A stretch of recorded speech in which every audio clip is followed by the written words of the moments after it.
tax illegal? So how did they get away with it? Well, the rich have so many tricks, some of which I've covered in video. How the rich avoid paying taxes. Link in the description. And one of their favorite strategies is using tax havens. So it's not a heaven or paradise where taxes go to die.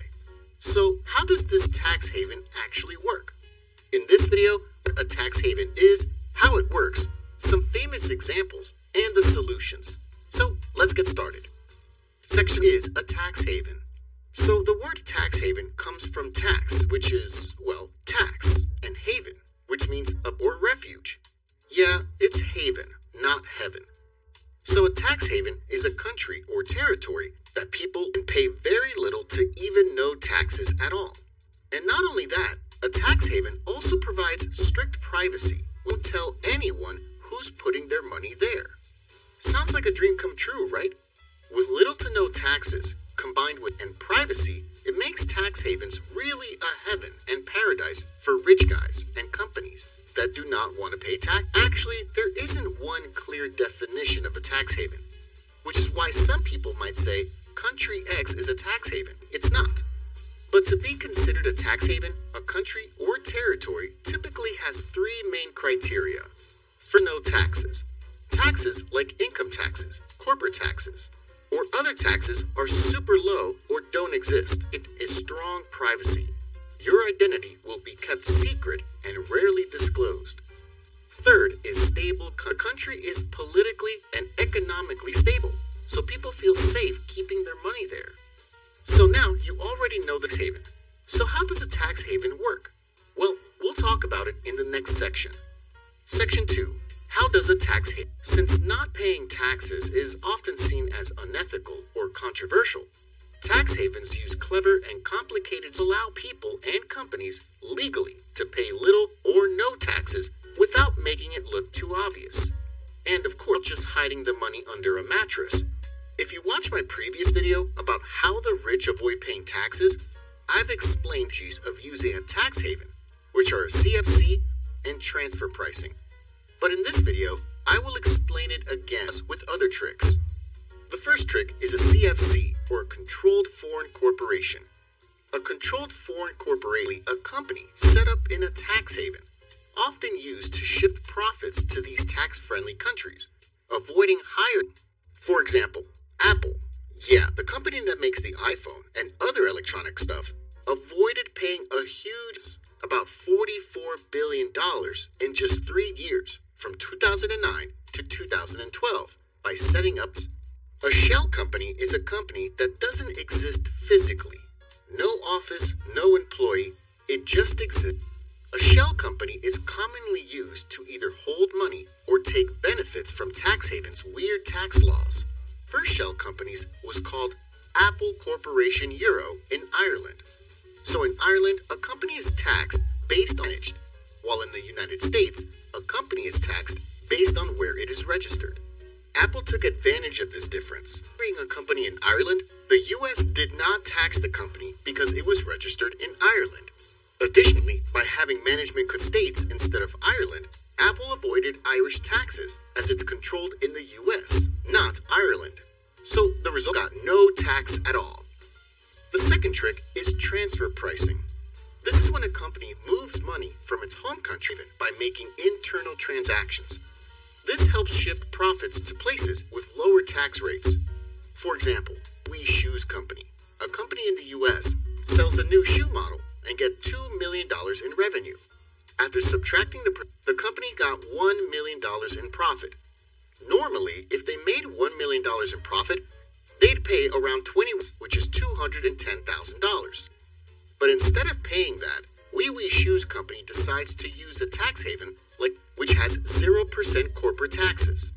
So if you don't know, the government lets the company pay all their costs first, just tax the net profit. So if the Shoes Company transferred the money directly from the US to the Cayman Islands, the IRS will assume that this money is net profit and will be taxed 21%. So it's basically useless as it's so the Shoes Company sets up a branch in a tax haven like the Cayman Islands. They transfer their intellectual property, patents, and shoe designs to their Cayman branch. Now, When they sell the shoes, they get $2 million in $11 million production costs. And then they claim to pay another $900,000 cost in royalties to their using Wee Wee brand, design, and copyright, leaving just $100,000 in the US to be taxed. For pricing trick, Wee Wee Shoes ends up paying $21,000 in US taxes and keeps $900,000 untaxed from the Cayman Islands. So in the end, it got $979,000 in profit after tax. Oh, that's great. But now there's a new problem. How can Wee Wee Shoe Company in the US access the $900,000 sitting in the Cayman Islands? If the Cayman Islands branch directly transfers the money to the US company, it would be taxed, as international money transfers into the United States must be taxed. Well, there's another trick. The Cayman can just give a loan to the Wee Wee Shoes Company in the US. If you watched my video about how the rich use debt to get richer, loans are not taxed because the government assumes that the borrower is burdened by paying interest. Since it's an internal shoes company can set the terms however they like. For example, they could set an interest rate of just 1% period of 100 years. And most important is none of this is taxed. The third trick is the double Dutch sandwich. Sounds delicious, right? Well, we're not talking about food, because this was one of the most famous CFC pricing strategies that was commonly used. So here's how it works. Using the same previous example, that the US got $1 million in profit, it means they need to pay 21% US corporate tax, which is $210.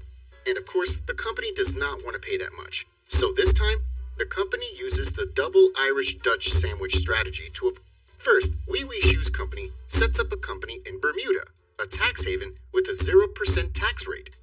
Then it's a shell company in Ireland called the First Irish Company that holds all the intellectual property, like Wee Wee's brand, copies, and patents. And the Bermuda company creates the Second Irish Company, which is controlled from Bermuda but located in. Finally, Wee Wee Shoes Company creates another shell company in the Netherlands because the Netherlands has tax treaties that allow money transfers. So this is the trick. Now, Wee Wee Shoes in the US pays $900,000 to the First Irish Company for using the intellectual property. This lowers US Wee Wee Shoes Company profit to $100,000, so they only paid $21,000 in US taxes instead of $210,000, which is the same like before. The First Irish Company quickly transfers the $900,000 to the Netherlands Company to avoid Ireland's 12.5%. Thanks to tax treaties, this move is tax-free. The Netherlands Company then also quickly sends the money to the company to avoid Netherlands' 25% tax. And still remember the Irish tax law? As Ireland only that is controlled in Ireland. So the Second Irish Company does not pay Irish taxes because it's controlled from Bermuda. Finally, the money moves to Bermuda. And the money is in Bermuda, where it has 0% tax rate. So the $900,000 untaxed. And as usual, the Bermuda company just needs to give a loan to the US company. So the $900,000 back to the United States as internal debt untaxed. And what's so special about this double Irish and Dutch sandwich? Big corporations like Google and Apple admitted that they were using this trick to save billions of dollars in taxes. The European Union forced Ireland to close the loophole in 2015, and the trick is no longer used after 2020. Those are some strategies. And now you might wonder, why would any country want to be a tax haven? Is it no tax means? Well, we'll talk about it in the next section. Section 3. Why countries become tax havens. Tax havens are small countries with limited natural resources that most foreign investors have no interest in them. For them, advantages is a way to attract foreign businesses and wealthy individuals. These countries earn money through registration, banking, trust, insurance, and other financial services. For example, if a big company makes $10 billion and wants to avoid paying, let's say, 21% taxes, which is $2 billion, by moving profits to the Cayman Islands, might pay only $5 million, which is 0.05% in fees instead. For the multinational company, 0.05% of their revenue is super small. But for a small country like the Cayman Islands, with around 90,000 and a GDP of $5 billion, then $5 million is a big deal, as it is 0.1% of their whole, only one company.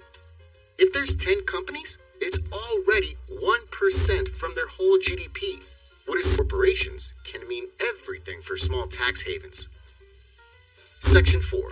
Examples of famous tax havens. Now that you know what tax havens are, let's look at some real-life examples. Countries like the Cayman Islands, Bermuda, the British Virgin Islands are famous for having little to no corporate or personal income taxes. On the other hand, places like Singapore, Luxembourg, and Cyprus are known for their relatively low tax rates compared to many other countries. This is ideal for people or businesses and taxes without being too obvious. Some countries, such as Switzerland, Liechtenstein, Panama, and Monaco, are financial privacy and secrecy, though there's been growing international pressure for greater transparency in recent years. And those that have regular tax rates but offer special tax breaks for specific industries. For example, the Netherlands gives for intellectual property, Malta gives low taxes for gambling companies, and Ireland offers low tax rates for pharmaceutical companies. Although they recently agreed to raise the corporate tax rate to 15% as part of a global tax agreement. Some famous tax havens. Now, let's see the controversies of tax havens. Section 5. Controversies and solutions. Tax havens might seem helpful for businesses, rich people, and small countries, but they can cause big problems for everyone else. The major issue is that tax havens take money away from governments. When big companies or wealthy people move their money to tax havens, they avoid paying taxes in their home countries. This leaves less money for important things like schools and hospitals, government services, or raise taxes on regular people like the middle class, making the gap between the rich and poor even. Tax havens also are hotspots of criminal activities. Their secrecy can let criminals do money laundering, avoid tax, hide illegal money. Scandals like the Panama Papers exposed how much money is hidden this way. So one solution is for countries to agree on a global tax rule. In 2021, over 130 countries on a minimum corporate tax rate of 15%. This is supposed to stop companies from moving money between tax havens to avoid. Another idea is to make companies pay taxes where they actually do business instead of where they register their profits. A company would be taxed before sending anything. For example, the European Union forced Ireland to close the double. Now, Irish tax laws require companies doing business in Ireland to pay taxes there, regardless of headquartered or controlled. Of course, dealing with tax havens isn't easy, but with these solutions, we're moving in the right direction. If you want me to make other videos explaining these topics, please like and subscribe. Thanks for watching.